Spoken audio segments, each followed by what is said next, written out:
২০২৫ সালে আমের বাণিজ্যিক রাজধানী সাপাহার উপজেলার প্রত্যেকটি বাগানেই ব্যাপক মুকুল এসেছিল।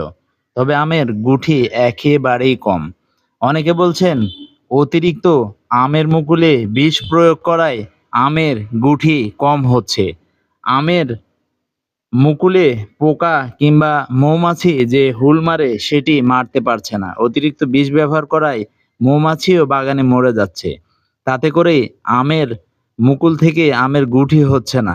এবছর যে পরিমাণ মুকুল এসেছিল বাগানে একেবারেই আমের গুটিই নেই। অনেকে বলছে কুয়াশার জন্য এটি হয়েছে। তবে তুলনামূলক যদি আপনি দেখেন এবছর একেবারেই কুয়াশা কম। ২-১ দিনের কুয়াশাতে এত আম নষ্ট হবে না। অনেকেরই ধারণা যে অতিরিক্ত বিষ ব্যবহারে আমের মুকুল থেকে গুটি হচ্ছে না। মুকুল নষ্ট হয়ে যাচ্ছে, মুকুল জ্বলে যাচ্ছে।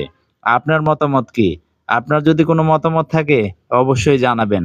তাতে করে বাগান মালিকরা বেশ হতাশ এবছর।